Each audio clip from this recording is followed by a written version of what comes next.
Muy bien, muchas gracias. En primer lugar, me gustaría agradecer a la Sociedad Española de Hematología y Hemoterapia que me haya invitado a estar con vosotros. Tengo que decir que he aprendido muchas cosas a lo largo de mi vida, pero una de las cosas que he aprendido es la importancia de la comunicación, ¿no? Y no lo supe bien hasta que no tuve algún amigo periodista, porque a los hematólogos en general a los médicos nos asustan los periodistas. No sabemos exactamente cómo se va a manejar la información, nos da miedo determinadas cosas, ¿no? En el aspecto de no ser lo suficientemente científico, etcétera. De manera que estoy muy agradecido de poder estar con vosotros hoy otra vez. Este título de la terapia CAR-T se hace más fuerte a propósito de una persona, yo creo que es muy relevante, ¿no? Pero todos los hematólogos sabemos que la inmunoterapia antitumoral, la primera inmunoterapia antitumoral, fue el trasplante y es el trasplante halogénico de progenitores hematopoyéticos, que lo tenemos funcionando y curando enfermedades y personas desde hace más de 50 años, que descubrió este señor que tenéis ahí, que se llama Donald Thomas, con el que tuve la fortuna de formarme y que recibió el premio Nobel en 1990, cuando 20 años antes había estado a punto de meterlo en la cárcel por lo mismo, ¿no? Y lo mismo era que había hecho un trasplante de progenitores hematopoyéticos en dos pacientes con aplasia medular y se murieron los dos. ¿Por qué? Porque no había conocimiento, porque no se conocía bien el sistema HLA. Él estableció un modelo de perro muy interesante para conocer el sistema HLA y, como digo, 20 años más tarde, por lo mismo, pues le dieron el premio Nobel porque inventó esta técnica de terapia celular, de tratamiento con células vivas, que es muy relevante. Es diferente de un tratamiento con sustancias químicas. La célula es un tratamiento, la terapéutica, que puede vivir durante mucho tiempo y, en consecuencia, curar, ¿no? Con un solo disparo. No sé si es la palabra, pero con un solo tratamiento, ¿no? En lugar de tener necesidad de emplear un medicamento químico cada 8 horas durante el resto de tu vida. O sea que es importante este concepto. Utilizar el sistema inmunológico, vamos un poquito a veces detrás de las cosas, vamos descubriendo, como ha dicho Maribí, fundamentos biológicos de cosas que hacemos normalmente.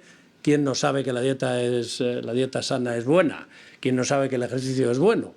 Pero claro, ahora sabemos que la microbiota impacta en el sistema nervioso central, porque hay unos bichitos que se llaman firmicutes, pues que aumentan los linfocitos TCD28, que cuando yo acabé la carrera no se conocían ni los 4 ni los 2. Ahora hay 47 tipos diferentes y van creciendo cada día de sus poblaciones de linfocitos. Bueno, sabemos que los linfocitos T en el trasplante de progenitores hematopoyéticos son como el Jekyll y el Hyde, ¿no?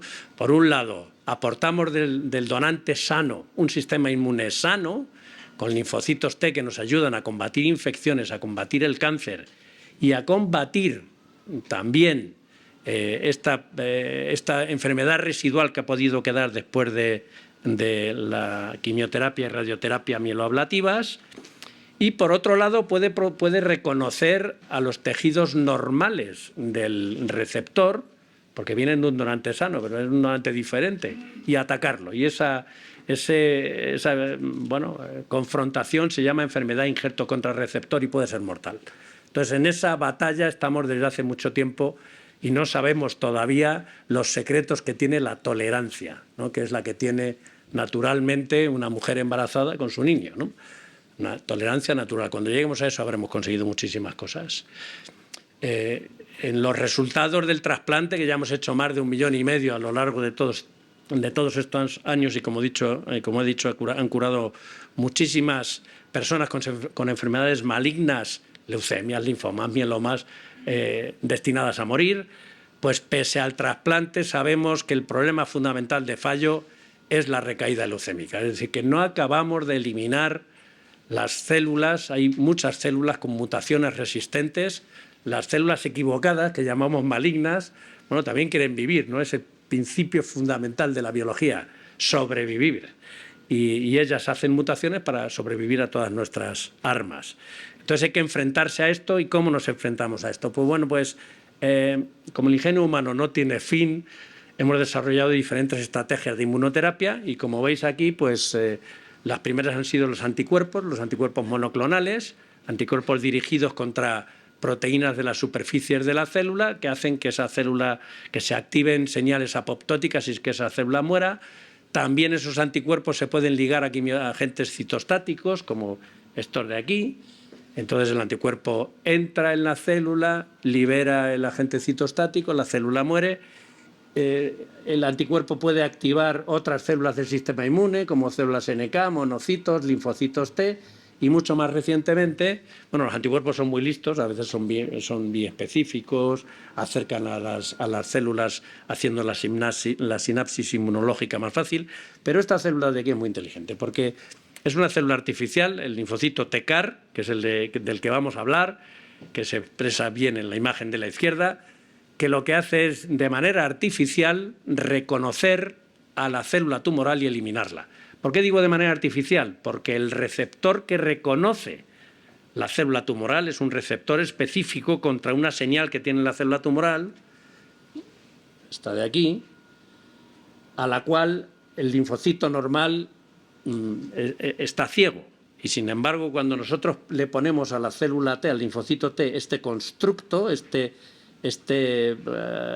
especie de proteína artificial que tiene una parte de anticuerpo monoclonal y otra parte de receptor del linfocito T, una parte de activación de linfocito T, de coestimulación, pues entonces el linfocito T, que hasta ahora estaba con unas gafas de sol puestas, no veía la leucemia, no veía la neoplasia, de pronto la ve, se activa y la destruye.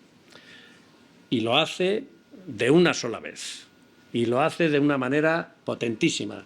Esta es la manera de hacerlo. Nosotros lo que hacemos es, por medio de un lentivirus, le damos una información al linfocito T para que ese linfocito T fabrique una proteína, un receptor en la superficie que se llama receptor de antígeno quimérico, CAR, Chimeric Antigen Receptor.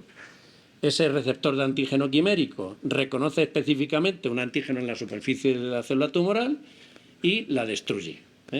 Activa señales de apoptosis, etc. Esa destrucción misma de la célula tumoral genera más antígenos, con lo cual estos linfocitos T se multiplican de manera enorme y producen una destrucción tumoral en muy pocos días enorme, con una gran basura biológica de restos de células tumorales, que es, como veremos después, una de las toxicidades que puede tener por su enorme eficacia. Esto es fácil de hacer, es difícil de hacer, es complicado el manufacturar este tipo de células. Hay que recoger, habitualmente ahora se hacen con células autólogas del propio paciente, se recogen las células del paciente, se criopreservan, se llevan habitualmente a sitios centralizados, fábricas, donde se transducen con esos virus que hemos visto los linfocitos T, después de activarse, se multiplican en millones. Bueno, hay que hacer los controles de calidad, se devuelven al hospital del paciente. Al paciente, mientras tanto, lo hemos preparado con lo que nosotros llamamos tratamiento linfodepletivo, o sea, hacerle hueco al CAR para que pueda ejercer su función, se inyectan y así se cierra el círculo terapéutico del CAR, ¿no? Bueno, ¿qué resultados tenemos, no? Muy rápidamente, los resultados son fundamentalmente en neoplasias linfoides B. ¿Por qué razón? Pues porque ese rompecabezas que hemos hecho artificial va dirigido contra un antígeno que se llama el CD19, que es específico de los linfocitos B. Y eso es muy importante. Para destruir una célula de manera específica, no destruir otras, esa célula tiene que tener algo que las demás no tengan, ¿no? Que es ese antígeno específico. En este caso es el linfocito B, el CD19. Por eso en otras neoplasias no son tan eficaces los CAR, porque no hay antígenos específicos. Aquí es el linfocito B, la tarjeta, la diana. Y la primera paciente, de las primeras pacientes que se trataron, pues es una historia muy bonita, como la de Alisa, que es la de Emily Whitehead, que tenía una leucemia aguda linfoblástica B muy resistente, que había recibido multitud de ciclos de quimioterapias, no había curación posible, la mandaron a casa a morir. Sus padres se empeñaron en que no era posible eso, que había que buscar una solución, y encontraron una solución en un ensayo en Pensilvania, donde se estaban haciendo los primeros CAR, se lo pusieron a ella, y bueno, y hoy en día ha cumplido, esto es hace 7, ha cumplido 10 años. La vi el año pasado, es una jovencita guapísima que está en la universidad y haciendo vídeos para ayudar a los pacientes para que se puedan beneficiar de los linfocitos CAR-T. Y aquí a la derecha tenéis pues, las curvas ya de estos tratamientos en grandes números de pacientes, demostrando que la respuesta inicial es de un 80-90% en enfermedades muy avanzadas, incluso recaídas post-trasplantes, pero que duran, no siempre duran no duran para siempre, ¿no? Hay un porcentaje de pacientes que recae y estas son las curvas a largo plazo. Estamos hablando de, atención, ¿no?, de leucemias y luego veremos linfomas, mielomas, que tienen 4 o 5 líneas ya. O sea, son pacientes que están destinados a tratamiento paliativo. O sea, que esto yo no lo he visto jamás en ninguno de los tratamientos exitosos que vosotros sacáis de los oncólogos. Esto va a curar tal, son 4 semanas más o 4 meses más de supervivencia. Esto es curación con un solo tratamiento en un 35-40% de los pacientes que no tenían solución de ninguna otra manera. Bueno, lo mismo en el linfoma de linfocitos B. Linfomas muy avanzados, terceras, cuartas líneas, pues fijaros las respuestas a 4 años ya, lo mismo. Un tercio de la regla de 3 que siempre se hace con los nuevos medicamentos, si se equivoca uno poco, es aproximadamente el 30%. En respuestas a largo plazo, etcétera. Pero en este caso es que son curaciones. O sea, ya con 6 años, 5 o 6 años, esta curva demuestra, muy recientemente publicada, bueno, hace un mes, de Axicel, ya con con un seguimiento de 6 meses, fijaros, 40%, 35-40% de curaciones. ¿Eso qué nos ha llevado? Bueno, pues a adelantar el tratamiento en fases más precoces, ¿no? Y esto es muy relevante, ¿no?, en la investigación clínica, enfrentar el tratamiento, como ha dicho Mariví, un tratamiento novedoso, a algo que es el estándar de tratamiento. En este caso era el trasplante autólogo. Bueno, por 2 estudios muy recientes con 2 CAR parecidos demuestran, fíjense, aquí el CAR, aquí el trasplante autólogo, aquí el CAR, aquí el trasplante autólogo, que es mucho mejor el CAR. O sea, de manera que estos datos todavía no los tenemos nosotros disponibles en segunda línea, pero esperamos que muy pronto nuestras autoridades sanitarias acepten estos datos como muy relevantes y nos dejen tratar a nuestros pacientes en segunda línea con este tipo de tratamientos. En el mieloma también la eficacia es extraordinaria, pero la duración de la respuesta es menor que en el linfoma. No hay duraciones tan mantenidas como en el linfoma, salvo en algunas subpoblaciones de pacientes. Y eso ha llevado a este tipo de comportamiento terapéutico. Estos son los datos de registro de BMT donde se demuestra el uso de los CAR-T en Europa. Como veis, es logarítmica la subida. ¿Y esto es a costa de algo? Pues sí, siempre hay una parte oscura, ¿no?, de los tratamientos, y son las toxicidades. Como os he comentado previamente, hay un síndrome de liberación de citoquinas, la basurilla biológica por destruir tantas células al mismo tiempo, que puede ser mortal. Bien, es verdad que tiene un tratamiento, el tocilizumab, y los corticoides, muy eficaz, pero que puede producir una mortalidad siempre menor al 5% habitualmente. O sea que el balance riesgo-beneficio es muy importante para beneficio. También hay toxicidades neurológicas muy peculiares que estamos estudiando y, como es natural, al deprimirse los linfocitos B, pues entonces hay una aplasia de linfocitos B con hipogamma-globulinemia y se aparecen infecciones extrañas que habitualmente no son muy graves y que se controlan bien con los tratamientos que tenemos. Bueno, estos son los puntos débiles y fuertes de este tipo de aproximación terapéutica. Como he comentado, altísima eficacia, un medicamento vivo, una célula que se puede mantener en el tiempo y puede mantener su eficacia terapéutica en el tiempo, una seguridad adecuada, toxicidad precoz, producción compleja y costo, que hay que tenerlo muy en consideración porque cuesta mucho dinero y no siempre una sociedad se puede permitir medicamentos que cuestan tantísimo dinero. Luego hablaremos de las posibles soluciones. Estos son los fármacos que están aceptados actualmente y las limitaciones que tienen. Hemos visto las curvas de los que se curan, pero ¿qué pasa con los que no se curan? Bueno, pues los que no se curan tienen estos problemas, ¿no? La célula se agota, el antígeno se esconde, porque hemos dicho que las células neoplásicas son listas, esconden en la diana. Bueno, el micromedio ambiente tumoral que se ha comentado antes también ejerce su labor. Hay células inmunosupresoras de micromedio ambiente que hacen que las células no funcionen bien.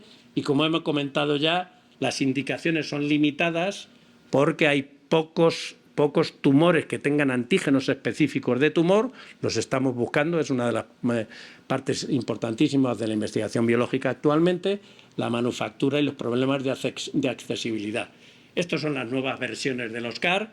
Empezamos con los CAR de segunda generación y ahora ya vamos por los de cuarta generación, y este es el caso ALISA, que es una de las innovaciones relevantes que ha ocurrido y que se ha publicado muy recientemente en New England Journal of Medicine la semana pasada, ¿no? Bueno, ¿qué es lo que ha pasado aquí? Bueno, pues no es solamente avance en el conocimiento de la célula, es el avance en el conocimiento de la tecnología, en este caso de la tecnología de edición génica.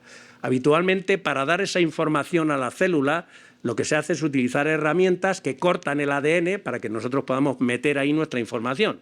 Bueno, pues en este caso no se ha cortado el ADN, porque cortar el ADN implica que puedes luego tener alteraciones cromosómicas. Siempre existe ese peligro con esas herramientas, ¿no? O sea, CRISPR-Cas, sea TALEN, etcétera, ¿no? Entonces, bueno, este grupo de ingeniosos científicos ingleses lo que han hecho es emplear una herramienta que es la herramienta de edición de pares de bases. Se han localizado genes que no quieren en este caso, y luego veremos por qué, para silenciarlos, para que esos genes no expresen las proteínas que normalmente expresan. Y lo hacen cambiando un par de bases, localizan el sitio del gen y cambian una base, citidina por uracilo, y entonces ese gen ya no expresa la proteína que habitualmente expresa. ¿Qué elementos han eliminado? Bueno, pues en el linfocito T han eliminado el CD7, que es un antígeno que específicamente identifica el linfocito T, de manera que esa célula, si le quitas el CD7, ya no es vista como el linfocito T, por otros linfocitos T, por ejemplo, los del receptor. Eliminan el TCR, o sea, el receptor del linfocito T, con lo cual el linfocito T no hace enfermedad de injerto contra receptor, no ve los tejidos sanos del receptor. Eliminan el CD52, que es también otro antígeno del linfocito T, que nosotros utilizamos con un anticuerpo para eliminar linfocitos T. Y finalmente les ponen el CAR. Como ven, esto sí que es un rompecabezas de los de 27.000 palabras, ¿no? Letras, ¿no? para poder hacer. Pero lo han hecho, ¿no? Y lo han hecho con estas técnicas de edición génica y la aplicaron por primera vez a esta niña de 13 años, que es lo mismo.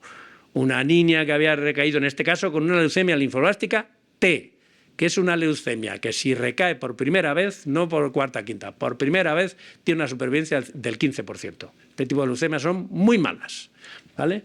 Entonces esta niña había recaído y con esta técnica entró en remisión completa y además lograron que su reconstitución inmunológica fuera normal. De manera que una nueva técnica de edición génica, y lo hicieron, atención, en linfocitos T de donantes sanos. No en linfocitos autólogos, sino de donantes sanos. Eso tiene muchas implicaciones, porque habitualmente los CAR, si tú los generas de una persona que está enferma, primero, esos linfocitos pueden estar ya un poquito enfermos, no funcionar del todo bien. Tienes que esperar a que se editen fuera un montón de tiempo, 28 días, y a veces cuando viene el CAR tú ya no estás porque la enfermedad ha progresado, y sin embargo si el CAR lo tienes de un donante halogénico criopreservado, off the shelf, que dicen los ingleses, pues lo tienes como un antibiótico, ¿no? Para usarlo en el momento en el que lo necesites. O sea que son varias innovaciones de altísimo valor en lo que estamos haciendo habitualmente para el futuro. Esto es un ejemplo. Bueno, aquí os pongo el gráfico del New England Journal of Medicine, que es para que veáis que es complejo, pero ahí está la cita arriba. Es un trabajo de obligada lectura para los hematólogos, no para vosotros. Pero fijaros que es muy bonito, ¿no? Como cómo se meten ahí el RNA mensajero guía, cómo por medio de este CRISPR, que lo que lleva es una deaminasa, va eliminando citidinas, le quita todas las señales externas, estas tres, y luego le vehicula el CAR para hacer un CAR de linfocitos T contra una leucemia T. Una preciosidad, una maravilla biológica. Un minuto, José María. Un minuto. Bueno, pues otras innovaciones son este tipo de CAR con dos antígenos a los que atacar. Este otro tipo de CAR de cuarta generación que lo que hace es, además, procurar una interleuquina para ir retroactivando, retroalimentando el CAR. Y bueno, buenas noticias para los tumores sólidos. Se acaba de publicar también, les traigo cosas muy fresquitas, esto es de hace un mes, ¿no? La primera historia de CAR exitoso contra un tumor sólido de los niños muy frecuentes, el glioblastoma, con unas respuestas del 35%.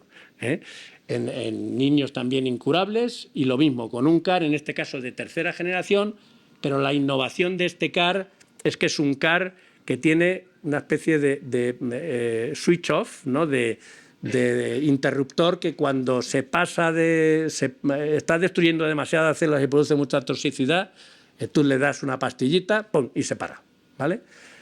O sea que este tipo de innovaciones son muy relevantes y yo creo que nos van a permitir mirar al futuro para emplear estos CAR en otras enfermedades, como las enfermedades autoinmunes.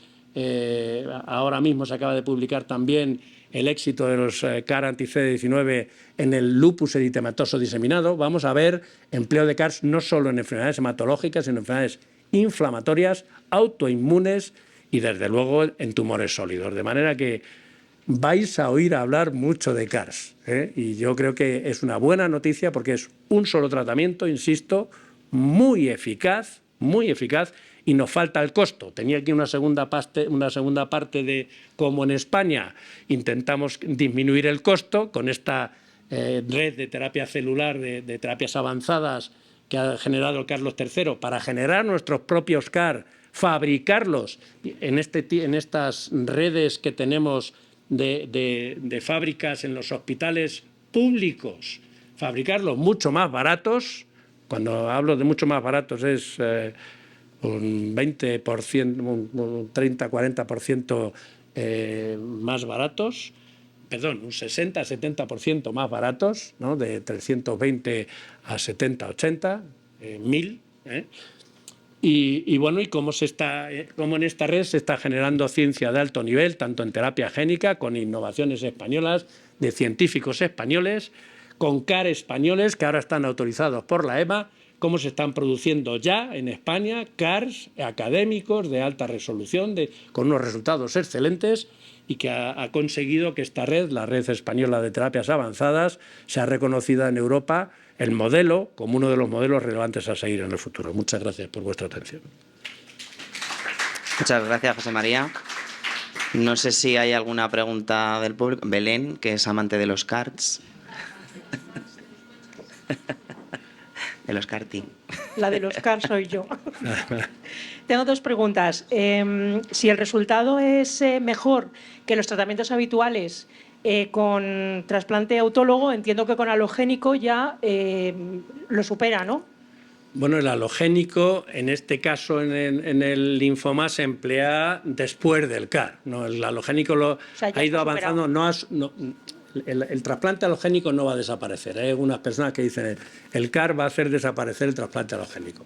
No, las medicinas, la penicilina no desaparece, se queda ahí. Hay otros antibióticos más modernos y tal, pero está ahí, ¿no? El trasplante alogénico se va a quedar. Lo que ocurre es que hay que encontrar el hueco, ¿no? Y entonces, como es un tratamiento bastante tóxico, se emplea después de que los pacientes recaigan del CAR. O sea, como una última solución, ¿no? O sea, por ejemplo, ALISA... Pero no ocurría eso antes de los CAR, claro. No, claro, no. O sea, esa etapa está superada. Eso es. El hueco ahora es después del CAR, no antes del CAR. No, después. O sea, un poco lo mismo que los anticuerpos biespecíficos. Primero se emplean otras cosas y después el alogénico. Salvo que lo anterior te impida tener buenos datos en el alogénico. Que eso con los biespecíficos vamos a verlo. Con el CAR no pasa. CAR, hay eficacia después del CAR, hay vida después del CAR. Y la otra pregunta que tenía, perdón, es los pacientes que se curan, los que no se curan, es los tiempos para la reinfusión, digamos, o sea, para una segunda aplicación de CAR, ¿se están acortando, se están alargando? Qué buena pregunta. Depende. Que soy la de las CAR. Sí. Bueno, claro, la lógica subsiguiente es si recaigo después de un CAR, pues le pongo otra dosis, ¿no? Claro, eso depende de la causa de la recaída. Porque si la recaída es porque la célula neoplásica ha escondido el antígeno, entonces ya no tiene sentido ponerle un anti-CD19 cuando no tiene el CD19. Tienes que emplear un anti-CD20, otro antígeno, y esa solución la tienes con ese CAR, que no me ha dado tiempo a explicarlo por la rapidez, el que tiene 2 antígenos, ¿no? y de manufactura rápida. Entonces ahora hay CARs ya con 2 antígenos. Cuando uno desaparece, entonces el otro es eficaz. Y eso sí se pueden poner o al mismo tiempo o alternativamente. Coral. Mi pregunta es si esa combinación que se ha hecho entre edición génica y CAR-T se puede aplicar, va a ser, digamos, una nueva forma de tratar no solo la enfermedad que tenía Lisa, sino otro tipo de enfermedades hematológicas. Y luego, en el caso del glioblastoma, aunque se sale de lo que es estrictamente la hematología, glioblastoma infantil, ¿el tema adulto hay alguna diferencia? Quiero decir, la posibilidad de tratamiento, porque vamos, sabemos que el glioblastoma es un horror, por decirlo de alguna manera. Sí. Bueno, los datos que tenemos es de momento con la enfermedad infantil, que sí que tiene sus características diferentes con los adultos, ¿no? Porque la diana aquí es un glicopolisacárido, que es el GDN2, que no siempre se expresa, que se expresa mucho más en las células tumorales de los niños. Entonces hay rasgos diferenciales, pero estoy convencido de que se va a emplear en adultos. Y utilizando esa misma diana ya hay tratamientos experimentales en España, de viroterapia antitumoral contra esa diana en adultos. O sea que es una diana, digamos, que hay que seguirle la pista, pero estamos digamos, en la fase muy inicial de la investigación con este tipo de tratamiento que para este tumor tan letal pues va a ser muy relevante. Y esa combinación de terapia génica con eso ha sido un caso paradigmático que no sé si se puede aplicar de una forma, digamos, ya tan estándar como las propias CAR-T. Sí. Bueno, he quitado de las cosas que quitas en las diapositivas para intentar ser breves, las nuevas combinaciones. Y entre las nuevas combinaciones están todas estas. Es decir, ya se están haciendo fases 1, modelos animales, de combinaciones de CAR-Ts con virus. Hemos hablado de los CAR-T, que es del linfocito T. O sea, el CAR, receptor antígeno quimérico, utilizando una célula que es el linfocito T. Pero está también la célula NK y el monocito. Y puedes combinar ambas. Puedes combinar CAR-T, CAR-NK, CAR-M y viroterapia. O sea, todo eso se está haciendo ahora mismo. Por eso digo que esto es una maravilla. A mí me da mucha alegría verlo, porque son muchos años, yo he vivido la época de la quimioterapia convencional y esto para mí supone como una explosión de placer como médico, ver cómo podemos ofrecer a nuestros pacientes esta tecnología inteligente, ¿no? Pan para todos, ¿no? Y además con mucha toxicidad. Esto es algo diferente. Vais a ver la curación de muchos cánceres dentro de bastante poco. Espero. Sonia. Sí. Hola, José María. Yo quería preguntar, con todas estas indicaciones que parece que van a llegar nuevas, no solamente ya en el campo hematológico, sino quizá a lo mejor en oncología, en otras enfermedades, y aunque es verdad que el Ministerio acreditó hace un año más centros para poder administrar las terapias CAR-T, pero ¿vosotros pensáis que esto se va a quedar corto ya en poco tiempo? O sea, los centros que están autorizados para administrar CAR-T, ¿cómo deberían resolverse eso? ¿Tendría que ampliarse más? Bueno, a mí me encanta esta pregunta, muchas gracias, porque también, como decía Maribí, en este aspecto nos hemos adelantado. España se ha adelantado al resto de Europa y del mundo, diría yo, ¿no? Es decir, una solución para tener un CAR más barato, académico de tu país que esté más cerca de los pacientes, que sea accesible, la primera que lo ha hecho ha sido España. Y el Ministerio se ha adelantado a todo lo demás. El Ministerio hace 4 o 5 años ya sentó a todas las partes implicadas para hacer el plan nacional que vosotros conocéis, estructurando una nueva tecnología para hacerlo de manera racional, teniendo en cuenta lo que somos y lo que podemos pagar, ¿no? Mirándonos al espejo. Y yo creo que lo hizo muy bien y escalonadamente. El Ministerio dijo: vamos a abrir unos cuantos centros basados en los que tienen más experiencia en trasplante halogénico, que tienen más tecnología, pero es que en España hay muchos centros que somos muy buenos en trasplante halogénico y en hematología en general, ¿eh? Somos muy buenos, ¿eh? Perdonadme que... mirar la literatura y lo veréis, ¿no? Entonces, bueno, realmente lo que tenemos que hacer es que nuestros pacientes, cuando lleguen, se puedan poner un CAR y, si es posible, ambulatorio, y que eso está disponible en todos los sitios. Ahora hay 42 centros, ¿eh? Pero este programa es escalonado. Bueno, espero que con las elecciones esto no se interrumpa, ¿no? Que siga ampliándose el número de centros, pero eso sí con calidad, ¿eh? O sea, los centros que están acreditados para esto están acreditados porque tienen calidad, porque tienen sistemas de gestión de la calidad que tienen que acreditar un número determinado de pacientes tratados, resultados buenos, etcétera, etcétera, y un seguimiento de evaluación adecuado, ¿eh? O sea que sí que creo que esto va a seguir en marcha porque es el futuro. Los CAR que ahora los ingresamos a los pacientes los vamos a poner en las consultas externas, estoy también convencido de esos. Y bueno, va a ser mucho más accesible y los costos espero que se abaraten. Y también las toxicidades tampoco curan a todo el mundo, eso también quiero decirlo. A mí me apasiona lo que estoy diciendo, pero bueno, ya habéis visto las curvas, ¿no? Esto no es la panacea de todo el mundo, es un paso importantísimo, pero hay pacientes que recaen. No sé si hay más preguntas. Ah, sí, Celeste. Yo solo pido que no se rían mucho, porque yo no entiendo mucho de esto. Entonces, están hablando de células halogénicas de donante sano. ¿De qué donantes? Estamos hablando de la médula, de la sangre. ¿Cómo se consigue? O sea, ¿hay donantes suficientes? Es que no... Bueno, es una pregunta excelente. No hay ninguna pregunta para reírse, ¿eh? Es una pregunta excelente. Los linfocitos, es que tenemos muchos linfocitos en la sangre periférica. Son linfocitos tuyos. O sea, si tú miras el número de linfocitos por microlitro que tenemos, necesitamos 100 por microlitro para hacer un CAR. Y tenemos 100 millones. De manera que 20 mililitros de tu sangre no sirve para hacer un CAR, ¿vale? Y tiene que ser un donante sano, lo mismo que un donante de sangre. O sea, y es una extracción de sangre, ¿no? También se pueden utilizar la sangre de cordón umbilical, por ejemplo, las células de cordón umbilical que están ahí almacenadas y que hay que darles uso. Se pueden utilizar la médula también, pero bueno, es mucho más accesible la sangre periférica, los linfocitos están circulando. Pero eso, cuando vamos a donar sangre, ¿ya lo estamos haciendo o no? No.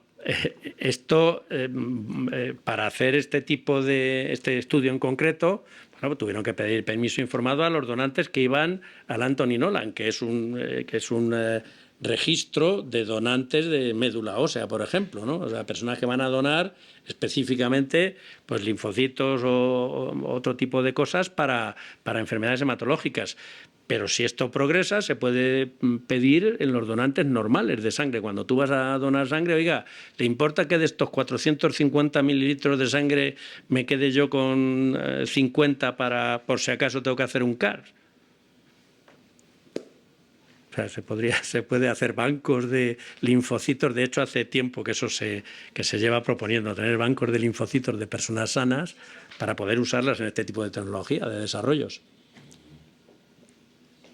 Eva. Hola, mi pregunta también no sé si es demasiado simple, pero sí que es una duda que tengo. Cuando hablan de primera línea de tratamiento, segunda línea de tratamiento, ¿cuál es el criterio? ¿Hay un protocolo o es cada paciente? ¿Y en qué medida también interviene el coste? Sí. Bueno, habitualmente en medicina, y no es una pregunta, es una pregunta muy buena también, habitualmente en medicina se empieza por el mejor tratamiento disponible en primera línea y el menos tóxico, es decir, con el que puedas curar con menos efectos secundarios. Y esa es la primera línea de tratamiento. Entonces, ¿la segunda cuál es? Bueno, tú pones un tratamiento y evalúas. Evalúas con técnicas de imagen, con analítica, las proteínas han bajado, ha desaparecido el componente monoclonal en el mieloma, tal. Y ya pasas, si no ha respondido el paciente, pasas a segunda línea. ¿Qué ha respondido? Pues lo vigilas hasta que recae, ves tú esa señal, sea clínica, que aparece un ganglio, o la proteína aparece en los análisis, y entonces pasas a la segunda línea. Y lo mismo. La segunda línea habitualmente suele ser de tratamientos que no has empleado, de medicamentos o sustancias que no has empleado en la primera y que no tienen resistencia cruzada con la primera línea. O sea, es como un segundo frente de batalla, ¿no? Primero frente de batalla, bueno, no es que me guste demasiado, pero esto es como una guerra, ¿no? Sí, empiezas con la primera línea, mandas a la caballería, que no funciona, pues entonces al regimiento de húsares, que no, y dejas a los cañones ahí detrás para la bomba atómica al final. Gracias. De nada. Xavi. Hablando de futuro, ¿el lupus es especialmente interesante por alguna característica? ¿Y hay algún tipo de tumor sólido que pueda ser especialmente interesante para empezar por él? Gracias.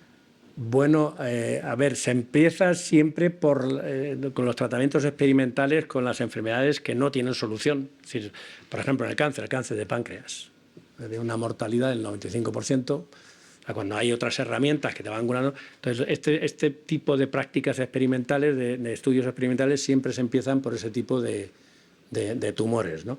Se están haciendo investigaciones, por ejemplo, en el páncreas, también en la mama, en el pulmón, etcétera, pero en el páncreas específicamente, porque alguna de estas glicoproteínas las células del páncreas la tienen.